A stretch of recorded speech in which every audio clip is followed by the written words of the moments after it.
नमस्कार दोस्तों, स्वागत है हमारे YouTube चैनल में।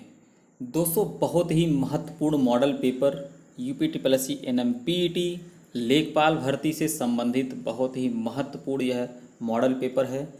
वीडियो को दोस्तों अंत तक देखिएगा, बहुत ही अच्छे क्वेश्चन हैं। चैनल को सब्सक्राइब ना किए हो तो सब्सक्राइब जरूर कर लें और वीडियो को ज़्यादा से ज़्यादा शेयर करिएगा और एक लाइक ज़रूर करिएगा दोस्तों। चलिए दोस्तों, अब मॉडल पेपर की तरफ चलते हैं। क्वेश्चन नंबर 1 पर चलते हैं। शांत रस का अस्थाई भाव है, तो शांत रस का अस्थाई भाव निर्वेद है। चौकड़ी भूल जाना मुहावरे का अर्थ होगा राह ना सूझना। दोस्तों, ऐसे पीईटी में भी क्वेश्चन आपके बनेंगे। यही सब क्वेश्चन आपके पीईटी में भी हिंदी से क्वेश्चन मिलेंगे। टॉपिक वाइज मैं आपको जो है बता रहा हूँ। यह लेखपाल भर्ती के लिए जो है मॉडल पेपर करा रहा हूँ। फटाफट दोस्तों 100 क्वेश्चन कर लेते हैं क्योंकि समय बहुत कम बचा है। 24 जुलाई को आप लोगों की परीक्षा है, लेखपाल की मुख्य परीक्षा। चूरन किस प्रकार का शब्द है, तो चूरन जो होगा तद्भव है। उड्डन, उड्डयन का संधि विच्छेद क्या है, तो क्या होगा दोस्तों उत्धन डयन। क्वेश्चन नंबर 5 पे चलते हैं। वह खा रहा था, मैं खा रहा था, कौन सा काल है, तो क्या होगा दोस्तों यह अपूर्ण भूत है। क्वेश्चन नंबर 6 पे चलते हैं। इसकी विराम चिन्ह का घोतक क्या है, तो यह क्या होगा दोस्तों कोष्ठक कहा जाता है। इसको हम क्या कहते हैं, कोष्ठक कहा जाता है। अक्सर हम लोग उसमें पढ़े हैं बीज गणित में। क्वेश्चन नंबर 7 पर चलते हैं। शैतान की आंत इस मुहावरे का उपयुक्त अर्थ है, तो यह होगा बहुत लंबी वस्तु। क्वेश्चन नंबर 8 चलते हैं। निम्नलिखित में से कौन विराम चिन्ह का प्रकार नहीं है, तो यह कौन है उपदेशक जो होता है विराम चिन्ह का प्रकार नहीं है। क्वेश्चन नंबर 9 चलते हैं। मैं अपने आप वस्त्र साफ कर लेता हूँ, इस वाक्य में कौन सा सर्वनाम है, तो कौन सा सर्वनाम है दोस्तों निजवाचक सर्वनाम है। सच्छात्र का समुचित संधि विच्छेद क्या है, तो क्या होगा शतधन शास्त्र। क्वेश्चन नंबर 11 पर चलते हैं। रीम सीता से सुंदर है, इस वाक्य में कौन सा कारक है, तो इस वाक्य में होगा अपादान कारक। क्वेश्चन नंबर 12 पर चलते हैं। युद्ध में स्थिर रहने वाला किस समास का विग्रह पद है, तो कौन सा है दोस्तों अलुक तत्पुरुष। स्थिर रहने वाला, युद्ध में स्थिर रहने वाला मतलब युधिष्ठिर जिसको हम कहते हैं दोस्तों। क्वेश्चन नंबर 13 पर चलते हैं। वाक्य में त्रुटि पूर्ण भाग का चयन कीजिए, यदि कोई त्रुटि ना हो तो डी भाग को चिन्हित कीजिए। इसमें पूछ रहा है कि क्वेश्चन नंबर 13 में अनेक अध्यापकों, यही जो है दोस्तों त्रुटि है। शिक्षाविदों तथा भाषा शास्त्रियों का सहयोग मिला, यह सही है, लेकिन अनेक अध्यापकों यह जो है ऑप्शन होगा। क्वेश्चन नंबर 14 पे चलते हैं। पत्थर का पर्यायवाची नहीं है, मतलब नहीं की बात हो रही है, तो कौन नहीं है उरग नहीं है। उपल, पाहन, पाषाण ये सब जो है पत्थर का है, लेकिन उरग जो है आपका पर्यायवाची नहीं है। तिरंगा में कौन सा समास है, तो तिरंगा में दोस्तों द्विगु समास है। क्वेश्चन नंबर 16 पे चलते हैं। किस भाव की परिपक्व अवस्था को रस कहा जाता है, तो किसको कहते हैं अस्थाई भाव को कहते हैं। मैंने राधा के लिए कपड़े खरीदे, इस वाक्य में कारक का प्रकार बताइए, तो क्या है दोस्तों संप्रदान कारक है। निम्नलिखित में से किस विकल्प में से शब्द भाववाचक संज्ञा शब्द है, तो क्या है दोस्तों रसीला, कड़वाहट, बुढ़ापा, उन्नति। क्वेश्चन नंबर 19 पे चलते हैं। छायादार शब्द किसका उदाहरण है, तो छायादार शब्द किसका उदाहरण है, तो यह शंकर का उदाहरण है। अशुद्ध वाक्य का चयन कीजिए, क्वेश्चन नंबर 20 में पूछ रहा है। तो अशुद्ध जो है माता पिता पूजनीय है, यही अशुद्ध है। क्वेश्चन नंबर 21 पे चलते हैं। जब किसी सामान्य बात का विशेष बात से तथा विशेष बात का सामान्य बात में से समर्थन किया जाए वहाँ कौन सा अलंकार होता है, तो वहाँ दोस्तों अर्थांतर न्यास अलंकार होता है। क्वेश्चन नंबर 22 चलते हैं। संख्या गमन का सही संधि विच्छेद है। दोस्तों मैं लेखपाल का प्रैक्टिस सेट करा रहा हूँ आप लोग को। 25 क्वेश्चन आपको हिंदी से मिलेंगे, 25-25 4 पार्ट है। क्वेश्चन नंबर 22 पर चलते हैं। 22 में पूछ रहा है दोस्तों संख्या गमन का सही संधि विच्छेद है, तो क्या है दोस्तों सखीदन आगमन, संख्यागमन। क्वेश्चन नंबर 23 चलते हैं। निम्नलिखित में से असंगत मतलब गलत विलोम शब्द का कौन युग में कौन सा है, तो कौन सा होगा दोस्तों शाश्वत सदैव, यह जो है गलत है, बल्कि घात प्रतिघात यह सही है। प्रसारण, संकुचन, खग, मृग यह सब जो है शब्द विलोम सही है, लेकिन यह आपका शाश्वत यह नहीं सही है। क्वेश्चन नंबर 24 चलते हैं। हिंदी वर्णमाला में अंतस्थ व्यंजन कौन है, तो अंतस्थ व्यंजन दोस्तों कौन सा होगा आपका? य र ल व, यह अंतस्थ व्यंजन है। इसमें पूछ रहा है 25 में दोस्तों, देखो यदि आप अपनी ए और अपनी परिवार बी भलाई चाहते हो तो तुरंत यहाँ से चले जाओ, सी त्रुटि कोई नहीं है। मतलब इसमें पूछ रहा है आपका 25वां क्वेश्चन में आपको जो है इस वाक्य में अशुद्ध शब्द भाग का चयन करें। इस प्रकार के प्रश्न में एक वाक्य को खंडों में बांटकर ए बी सी डी की संज्ञा दी गई है। तो दोस्तों 25 में जो पूछा जा रहा है आपका यह कौन सा होगा? बी ऑप्शन होगा, भलाई चाहते हो तो तुरंत यहाँ से चले जाओ। यही जो है त्रुटि, इसमें कोई त्रुटि नहीं है और बाकी सब में त्रुटियाँ हैं। क्वेश्चन नंबर 26 पर चलते हैं। भाग ख, सामान्य ज्ञान से कैसे क्वेश्चन आएंगे? एनम बहनें भी जो है यह सब प्रश्न को बहुत अच्छे से देखें, हिंदी का, इतिहास का और सामान्य ज्ञान का, क्योंकि यह आप लोगों के लिए भी है। क्रिप्स मिशन भारत कब आया था? यह पेट में भी पूछा जा सकता है दोस्तों इस तरह के क्वेश्चन। तो 26वां क्वेश्चन पूछ रहा है दोस्तों, क्रिप्स मिशन भारत कब आया था? तो 1942 में। प्रथम बार जवाहरलाल नेहरू कांग्रेस पार्टी के अध्यक्ष किस वर्ष चुने गए थे? तो दोस्तों कब चुने गए थे? 1929 में। औरंगजेब की मृत्यु निम्नलिखित में से किस स्थान पर हुई थी? तो किस स्थान पर हुई थी दोस्तों? अहमदनगर में हुई थी। क्वेश्चन नंबर 29 पर चलते हैं। 1700 ईस्वी में राजा राम की मृत्यु के बाद मराठों ने मुगलों के विरुद्ध युद्ध उसकी वीर पत्नी के नेतृत्व में जारी रखा। तो किसके जो है दोस्तों? ताराबाई। क्वेश्चन नंबर 30 पर चलते हैं। निम्नलिखित युग्मों में से कौन सही सुमेलित नहीं है? तो कौन सा नहीं सही सुमेलित दोस्तों? पावनवा विद्रोह यह सही है, दक्कन किसान विद्रोह यह भी सही है, सन्यासी विद्रोह यह नहीं सही है, कोल विद्रोह यह 1870 ये भी सही है। तो दोस्तों ये 3 ऑप्शन सही है, आपका ऑप्शन सी यही गलत है। क्वेश्चन नंबर 31 चलते हैं। पृथ्वी पथ पर सूर्य की परिक्रमा करती है। पृथ्वी पथ पर जो है सूर्य की परिक्रमा करती है, कैसे? अंडाकार करती है दोस्तों। क्वेश्चन नंबर 32 पर चलते हैं। निम्नलिखित में से कौन सा विशालतम हिमनद है?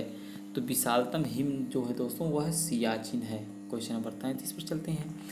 निम्नलिखित में से किस वर्ष को संयुक्त राष्ट्र द्वारा स्वदेशी भाषाओं का अंतर्राष्ट्रीय वर्ष के रूप में घोषित किया गया है? तो किसे घोषित किया गया था दोस्तों? 2019 को। क्वेश्चन नंबर 34 पर चलते हैं। निम्नलिखित में से कौन सी एक राष्ट्रीय पार्टी नहीं है? राष्ट्रीय पार्टी की बात हो रही दोस्तों, तो कौन सी राष्ट्रीय पार्टी नहीं है आपकी? द्रविड़ मुन्नेत्रम कड़गम, यह जो है राष्ट्रीय पार्टी नहीं, लेकिन communist party of India, Marxist जिसको बोलते हैं, नेशनलिस्ट कांग्रेस पार्टी, ये भी सब हैं। बहुजन समाज पार्टी भी दोस्तों अब नहीं रह गई है, पहले थी लेकिन अब जो है यह भी नहीं रह गई है। तो दोस्तों क्वेश्चन नंबर 35 पे चलते हैं। प्रत्येक 2 वर्ष के बाद राज्यसभा के कितने सदस्यगण सेवानिवृत्त हो जाते हैं? तो कितने होते हैं? 1/3 जो है। नेक्स्ट क्वेश्चन, संविधान सभा द्वारा भारतीय संविधान कब पारित किया गया था? तो कब पारित किया गया दोस्तों? 26 नवंबर 1949। 37 पे चलते हैं। वर्ष 1904 में किसने क्रांतिकारी की गोपनीय समिति के रूप में अभिनव भारत का आयोजन किया? तो किसने किया था? वीडी सावरकर जी ने किया था।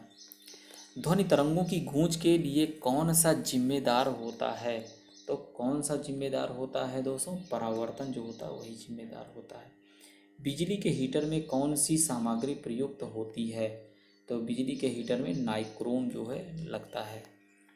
क्वेश्चन नंबर 40 पे हैं। भारत में आयोजित फीफा अंडर 17 के विजेता एवं उपविजेता क्रमशः कौन से देश हैं? तो कौन से दोस्तों हैं? इंग्लैंड व स्पेन। क्वेश्चन नंबर 41 पर चलते हैं। इनमें से कौन सा एल्युमिनियम का एक अयस्क नहीं है? तो कौन सा नहीं है? बॉक्साइट। निम्नलिखित में से कौन सा मानव शरीर का सबसे बड़ा बाहरी अंग है? बड़ा बाहरी पूछ रहा है दोस्तों, तो कौन सा होगा? त्वचा। वैसे ही पता है आपको। 1881 में केसरी अखबार की स्थापना किसने की थी? तो किसने की थी दोस्तों? बाल गंगाधर तिलक ने। दोस्तों वीडियो को शेयर करते रहिएगा, एक लाइक ज़रूर करिएगा। चैनल पर नए तो सब्सक्राइब कर लीजिए दोस्तों। फ्री स्टडी मटेरियल पाने के लिए। लेखपाल, एएनएम, फार्मासिस्ट, अन्य भर्तियों से संबंधित। क्वेश्चन नंबर 44 पूछते हैं, ब्राज़ील में विशाल कहवा बागानों को कहा जाता है। तो क्या कहा जाता है दोस्तों? फजेंडा कहा जाता है। क्वेश्चन नंबर 45, निम्नलिखित में से कौन से राष्ट्रीय नेता poverty and un British rule in India के लेखक हैं? तो कौन है दोस्तों? दादा भाई नौरोजी। क्वेश्चन नंबर 46 पूछते हैं, वर्ष 1857 के विद्रोह में कानपुर के नेता कौन थे? क्वेश्चन नंबर 46 है दोस्तों, तो कौन थे? नाना साहेब जी रहे। क्वेश्चन नंबर 47 चलते हैं, जौनपुर राज्य का अंतिम शासक कौन था? तो वह कौन था दोस्तों? अंतिम शासक की बात हो रही तो हुसैन शाह। दोस्तों बहुत कम समय बचा है लेखपाल मेंस परीक्षा में, आप लोग फटाफट जो है 100 क्वेश्चन कर लें। एक व्यक्ति ग्राम पंचायत की सदस्यता के लिए चुनाव लड़ना चाहता है, उसकी उम्र कितनी होनी चाहिए? मतलब ग्राम पंचायत का मतलब दोस्तों ग्राम प्रधान के लिए 48वां है, तो कितनी होनी चाहिए? 21 वर्ष या इससे ऊपर। क्वेश्चन नंबर 49 पर चलते हैं, विभिन्न संघीय क्षेत्रों का प्रशासनिक ढांचा है तो क्या है दोस्तों? संसद द्वारा निर्धारित किया जाता है। क्वेश्चन नंबर 50 पर चलते हैं, इसमें जो है दोस्तों पूछ रहा है, निम्नलिखित में से भारत में मौलिक कर्तव्य कौन सा है? हमारी मिली जुली संस्कृति की समृद्ध विरासत को संरक्षित करना एवं महत्व करना। दोस्तों 51 से 75 तक आपका मैथ पोर्शन है, उसको आप प्रैक्टिस करेंगे तो सही रहेगा। भाग घ में चलते हैं, ग्राम समाज एवं विकास से। इसमें क्वेश्चन पूछ रहा है दोस्तों, क्वेश्चन नंबर 76 पर चलते हैं, निम्नलिखित में से कौन एक ग्रामीण समाज से संबंधित है? कृषि जो है उसी से संबंधित है। हेरल्ड जेपी के ने ग्रामीण समाज का वर्गीकरण करते हुए इनमें से किसे सम्मिलित किया? तो दोस्तों किसे सम्मिलित किया था? संक्रमणशील कृषक गांव, यह भी सही है। अर्ध अस्थायी गांव, ये भी सही है। अस्थायी कृषक गांव, ये भी सही है। उपयुक्त सभी होंगे। ग्रामीण समाज का नगरीय समाज से विभेद किया जाता है, तो विभेद किया जाता है तो दोस्तों क्या होगा? यह आपका जनसंख्या के घनत्व के संदर्भ में, जीवन के तरीके के संदर्भ में, जनसंख्या के आकार के संबंध में, यह तीनों जो है वही होंगे। ऑप्शन डी सही होगा। क्वेश्चन नंबर 79 चलते हैं, भारत में ब्रिटिश शासन काल में ग्राम पंचायतों को पुनर्जीवित करने के लिए किस सन में बंगाल सरकार ने ग्राम पंचायत अधिनियम पारित किया? देखिए दोस्तों कितना सेंटेंस को बढ़ाकर जो है वो कह रहा है। 79 वाला क्वेश्चन है, तो कब पारित किया था दोस्तों? 1919 में। क्वेश्चन नंबर 80 चलते हैं, निम्नलिखित में से कौन सी संस्था ग्रामीण उद्योग की स्थापना हेतु दीर्घकालीन साख उपलब्ध कराती है? तो यह कौन कराती है दोस्तों? खादी एवं ग्रामोद्योग आयोग। क्वेश्चन नंबर 81 चलते हैं, भारत में पंचायती राज व्यवस्था का स्वरूप है तो कौन सा है दोस्तों? त्रिस्तरीय स्वरूप है। क्वेश्चन नंबर 82 चलते हैं, निम्नलिखित में से कौन सा कथन सही है? कौन सा कथन सही है दोस्तों? इसमें से पूछ रहा है, सामाजिक परिवर्तन की प्रकृति सामाजिक होती है, सामाजिक परिवर्तन एक सार्वभौमिक घटना है, सामाजिक परिवर्तन स्वाभाविक है। तो दोस्तों क्या होगा? तीनों ऑप्शन सही है। क्वेश्चन नंबर 83 चलते हैं, ग्राम पंचायत के चुनाव में भाग लेने के लिए मतदाता की कम से कम क्या आयु होनी चाहिए? ग्राम पंचायत के लिए चुनाव में मतदाता की आयु पूछ रहा, अभी तक ग्राम प्रधान की आयु पूछ रहा था दोस्तों।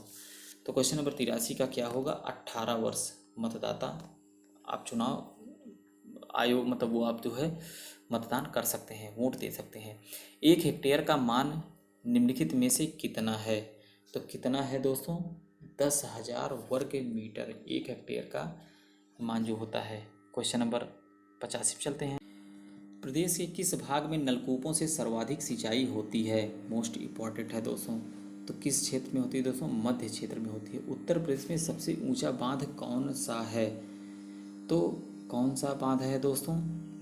आपका रामगंगा बांध जो है सबसे ऊंचा बांध है। क्वेश्चन नंबर 86 का डी हो जाएगा। क्वेश्चन नंबर 87 चलते हैं, उत्तर प्रदेश में कवाल शहर निम्नलिखित में से कौन सा नहीं है? कवाल शहर, तो कवाल शहर दोस्तों आगरा है, आपका लखनऊ है, कानपुर है, लेकिन मेरठ नहीं है। भिन्नता करने की शक्ति का संबंध है, तो भिन्नता करने की शक्ति का संबंध जो होता है दोस्तों वैधता से है, पद वैधता से है, पद विश्लेषण से है। उपर्युक्त सभी होंगे। क्वेश्चन नंबर 89 पे चलते हैं। स्पीयरमैन ब्राउन संबंधित है, तो स्पीयरमैन ब्राउन संबंधित है किससे है दोस्तों? विश्वसनीयता से संबंधित है। क्वेश्चन नंबर 90 पे चलते हैं। निम्नलिखित में से कौन सा ग्रामीण उद्योग है? तो कौन सा है दोस्तों? खंडसारी उद्योग। क्वेश्चन नंबर 91 चलते हैं। भूमि सुधार कार्यक्रम को सर्वाधिक सफलता किस राज्य में मिली है? तो किस में मिली है दोस्तों? पश्चिम बंगाल में। क्वेश्चन नंबर 92 पे चलते हैं। 92 में पूछ रहा है दोस्तों, निम्नलिखित में से कौन सा भूमि सुधार है? मध्यस्थलों का उन्मूलन, यह भी सही है। काश्तकारी सुधार, यह भी सही है। भूजोत का अधिकतम सीमा का निर्धारण, यह भी सही है।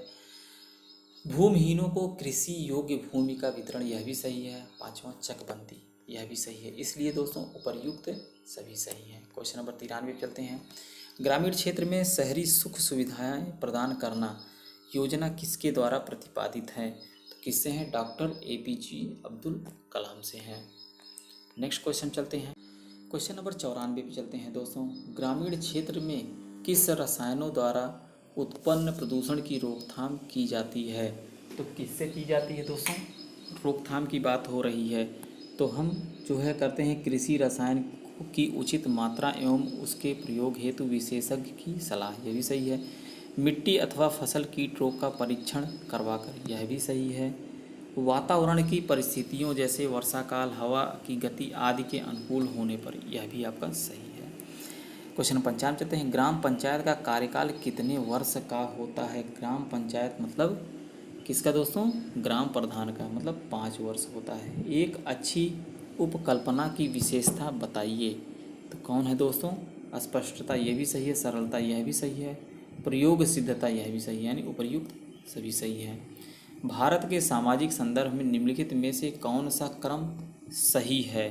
तो कौन सा क्रम सही है दोस्तों? महिलाओं को संरक्षण, महिलाओं का विकास, महिलाओं का सशक्तिकरण, यह जो है सही है। क्वेश्चन नंबर 98 चलते हैं। सामाजिक स्तरीकरण समाज के समूहों अथवा वर्गों का अस्थायी विभाजन है जो परस्पर श्रेष्ठता और अधीनता के संबंधों में संलग्न है। यह कथन किसका है? तो किसका है दोस्तों? P. जिसबर्ड का। ग्रामीण क्षेत्रों में प्रायः अनुसूचित जात, अनुसूचित जनजात, अन्य पिछड़ी जातियों में शादी से संबंधित एक समस्या है कि महिला की शादी जल्दी कर देते हैं, जो वैधानिक नहीं है। वैधानिकता हेतु शादी के समय वधू की उम्र होनी चाहिए। कितनी होनी चाहिए दोस्तों? कम से कम 18 वर्ष से कम ना हो। क्वेश्चन नंबर 100 पे जाते हैं। लास्ट क्वेश्चन है दोस्तों इस लेक्चर का। वीडियो को ज़्यादा शेयर करिएगा, चैनल पर नए तो सब्सक्राइब जरूर कर ले दोस्तों, और एक लाइक करिएगा। मेवोवी ने निम्नलिखित में से किस समस्या को ग्रामीण समाज के संदर्भ में कहा? किस संदर्भ में कहा दोस्तों? अकाल व भूखमरी, किसानों से जबरन अनाज खरीदना, कालाबाजारी व जमाखोरी, यही जो है मेवोई ने कहा था। उपर्युक्त सभी सही होंगे। दोस्तों वीडियो को अंत तक देखने के लिए बहुत बहुत धन्यवाद। चैनल पर नए तो सब्सक्राइब जरूर कर लें दोस्तों। A&M फार्मासिस्ट, अन्य भर्ती, PET की तैयारी से संबंधित सभी जो है आपको यहाँ पर कराई जाती है। मिलते हैं नेक्स्ट वीडियो में। धन्यवाद।